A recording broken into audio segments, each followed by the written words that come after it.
materi kali ini adalah tentang bagaimana cara menangani gangguan pada sistem pencernaan nih, Pak Huda. Nah, Betul sekali. betul. Nah, Pak Huda mungkin bisa sharing sebetulnya apa sih, kaitannya dengan, gangguan pencernaan nih? Apakah memang kita punya produk juga untuk, ke arah situ? Oke, untuk masalah pencernaan, bisa dibayangkan kalau kita ya dalam 2 atau 3 hari tidak melaksanakan BAB, apa yang bisa dibayangkan? Perut kita mungkin juga tidak nyaman dan segala macam. Nah, kita tahu bahwa tubuh manusia ini mempunyai metabolisme untuk melakukan detoksifikasi. Dan salah satunya adalah dengan cara BAB. Itu salah satu detoksifikasi. Dan kita tahu metabolisme tubuh manusia itu untuk melakukan detoksifikasi untuk terutama dalam sistem pencernaan yaitu BAB, itu di antara jam 7 sampai dengan jam 9 pagi, Pak Diki. Oh, itu Nah, jadi normalnya bisa ya orang untuk BAB pertama ya? normalnya, betul. Nah, apa sih faktor yang membuat terjadinya gangguan pencernaan? Itu yang akan kita bahas kali ini. Betul tidak, Pak Diki? Betul Ya. betul betul. Nah, makanya ada sedikit mungkin dari faktor dari dalam diri kita sendiri. Jadi, di mana pagi hari biasanya orang yang mudah senyum, ya, orang yang mengawali harinya dengan bahagia, itu akan mudah dalam sistem pencernaannya. Karena Oh, kenapa? diawali Orang dengan yang senyum berarti ya? Nah, betul, diawali dengan senyuman. Jadi kalau Oke. orang mukanya sudah asam, nah itu sudah banyak bisa dipastikan dia punya masalah gangguan pencernaan. Nah, jadi ada bukti ilmiahnya bahwa orang yang memulai harinya dengan bahagia, dengan senyuman, maka peristaltik dalam lambungnya itu akan lebih bekerja secara maksimal. Dan itu memudahkan kita untuk melakukan Oh, yang namanya BAB. Jadi sebelum ke makanan, kita butuh dulu dari dalam diri kita dulu, Pak Diki. Ya. Jadi jadi gimana langsung juga caranya berkaitan ya dengan apa yang kita berkaitan, lakukan, betul. dari Jadi organ tubuh juga itu berkaitan dengan dalam tubuh betul, gitu ya? secara menyeluruh. Jadi sebelum asupan yang kita makan, ya dari dalam tubuh kita dulu. Jadi mulai hari dengan Hmm. senyuman, ya, dengan bahagia seperti itu. Nah, kemudian ada faktor beberapa yang mungkin kita perlu ketahui bahwa kita untuk mendapatkan pencernaan yang baik, ya pasti dari makanan. Kita adalah apa yang kita makan, ya. Semakin banyak makanan-makanan yang Ya. kotor yang kita masukkan ke dalam tubuh kita, ya otomatis pencernaan kita juga akan terganggu. Contohnya makanan-makanan yang berminyak, Betul. yang berlemak, trans fat, dan segala macam. Itu akan pasti berpengaruh ke dalam tubuh kita, terutama di metabolisme pencernaan kita. Nah, makanya dari itu, Bapak Ibu semua, ketika kita konsumsi, ya pasti tubuh kita ini kan membutuhkan banyak hal. Yang pertama protein, karbohidrat, ya, kemudian mineral, air, dan segala macamnya. Dan semuanya ini faktor terkait. Nah, biasanya orang yang mempunyai masalah pencernaan yang tadi di awal sudah saya kasih tahu bahwa faktornya dari dalam mungkin, ya. Ya, kita bagaimana mengawali hari dengan senyuman, dengan bahagia dan segala macam. Nah, kemudian dari faktor makanan, yang pasti untuk melancarkan pencernaan tubuh kita, ya, kita butuh makanan yang berserat, minum yang baik, yang cukup, ya. Minum yang baik juga kita tahu bahwa minum airnya itu adalah air bening, Air putih ya? ya. Air bening. Oh, air Kalau air bening. putih, iya, air putih kan warnanya putih. Ini air bening. Jadi kadang-kadang ya kita minum, ya, ini di luar kita minum kopi, minum teh, ya kurang lebih 2 sampai 3 liter per hari, Per hari. ya. Oke, dan usahakan minum air bening ini, ya, dari jam 2 sampai dengan jam 6 sore itu minum air bening yang banyak, 2 sampai 3 liter. Terlalu banyak juga tidak baik buat tubuh kita. Nah, Ya. di saat malamnya, ya, minum air beningnya juga jangan terlalu banyak. Karena kenapa? Yaitu nanti akan mengganggu ketika kita untuk melakukan buang air kecil dan segala macam. Nah, faktor yang kedua, ya, ketika kita sudah melakukan seperti itu, makan makanan yang berserat, sayuran dan segala macam. Nah, ada faktor juga yang membantu untuk produk yang ada di dalam platform warisan kita, Pak Diki. Oh gitu ya, ada juga ya? Membantu sistem pencernaan, ya. Jadi kalau kita sudah ada serat yang cukup, asupan air yang cukup, ya, ada di dalam produk kita, ya, madu herba sehat, ya, Hmm. madu murni, ya, yang asli belum tentu murni, tetapi yang murni sudah pasti asli, seperti Asli. itu. Wah, ya, kita bisa ada program Trace Me yang bisa dicek oleh Bapak Ibu semua sebagai reseller di dalam botol madu herba sehat kita. bahwa memang madu kita ini adalah madu murni. Nah, apa sih kelebihan madu murni ini? Ya, mungkin Pak Diki atau teman-teman reseller yang lain ingin tahu. Jadi, madu murni yang memang tidak diproses tanpa proses apa namanya pengolahan apapun, memang benar-benar murni dari alam, ya, dia mempunyai prebiotik yang baik untuk pencernaan kita. Ya, Ya. prebiotik ya. Prebiotiknya yang baik untuk pencernaan kita, bakteri baik yang mampu untuk melancarkan pencernaan dalam tubuh kita. Nah, kemudian yang kedua di dalam madu murni itu juga terdapat enzim diastase.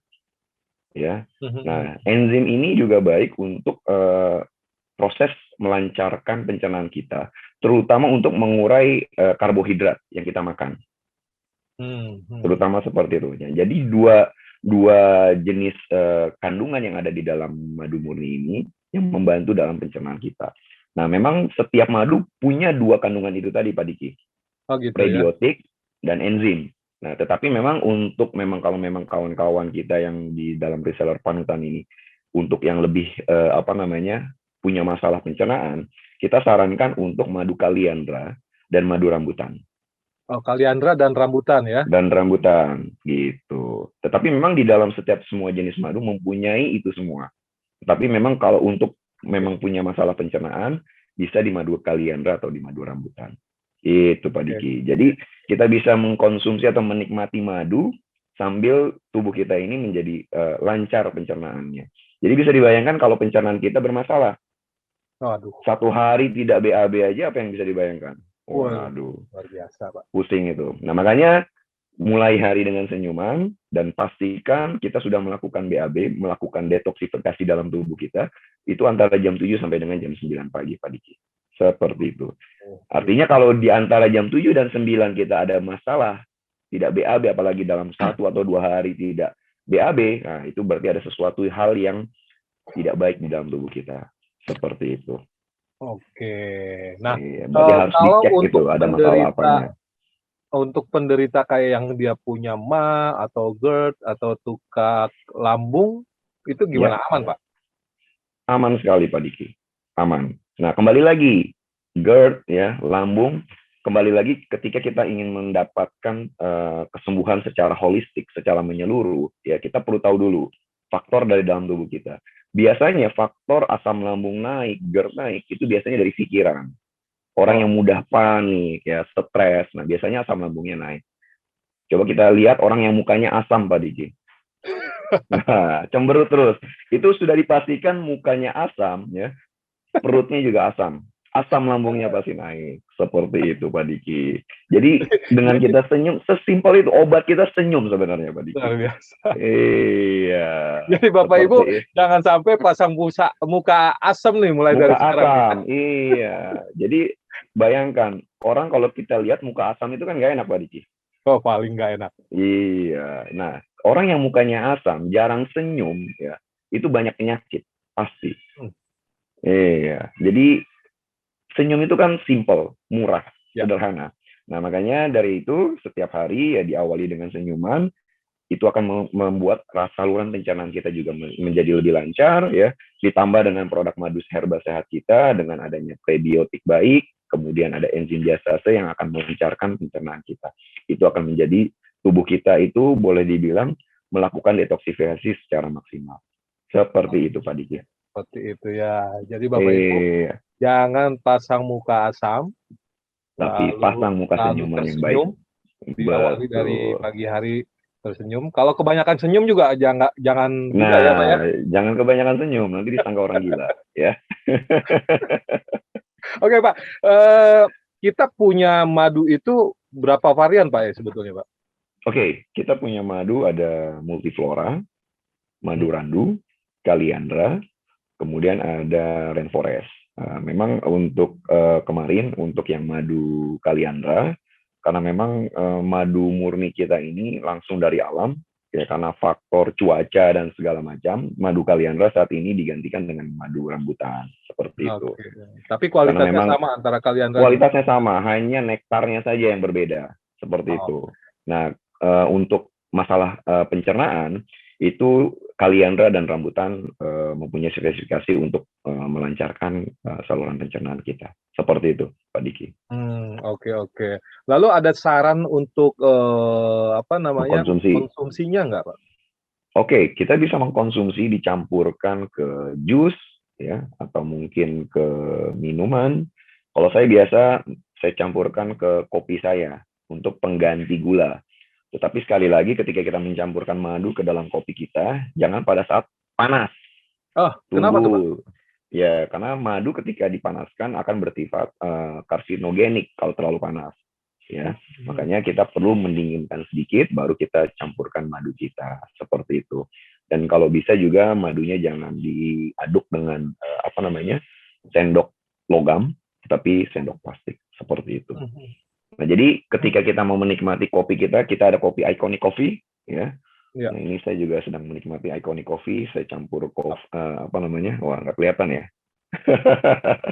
Jadi saya campurkan dengan madu, ya itu untuk mengganti gula. Dan mungkin rasanya jadi lebih nikmat. Itu sih yang saya rasakan. Seperti itu. Jadi di samping menikmati kopinya, kita juga mendapatkan manfaat untuk saluran pencernaan kita dari madu dan dari kopi juga itu sendiri. Seperti itu, ya, Pak Diki. Sudah ya. Jadi Bapak Ibu, kalau untuk mengkonsumsi madu diusahakan jangan dengan air panas gitu ya. Karena banyak Pak Huda kadang-kala kalau orang lagi pilek ya, lagi gangguan, imunitasnya lagi turun, dia minum madu pakai air hangat, bahkan ada yang pakai dicampur dengan jeruk limo atau lemon. Yang lemon gitu ya. Nah, itu nggak bagus sebetulnya ya. Bukan nggak bagus. Kalau yang panas jangan panas. Ya, pakai air panas itu enggak. Jangan air panas. Tapi kalau sudah air kuku-kuku hangat kuku, ya itu tidak apa-apa. Seperti itu. Oke ya. Seperti lagi itu. Jangan pakai sendok dari logam. Iya. Kita menggunakan sendok dari bahan-bahan plastik. Seperti itu, Pak Diki. Bahan-bahan dari plastik. Jadi banyak sekali manfaat madu lah. Oke. Jadi artinya luar biasa sekali warisan ini punya produk untuk bagaimana yang punya problem dengan lambung gitu ya Pak ya. Betul sekali. Artinya setelah lambungnya beres bisa menikmati Iconic Coffee. Coffee, setuju sekali. Baik, terima kasih sekali lagi Pak Huda, terima kasih kepada Bapak Ibu. Ya, kita akan bertemu lagi nanti malam. Selamat siang. 19.30. Oke. 19.30 jangan lupa.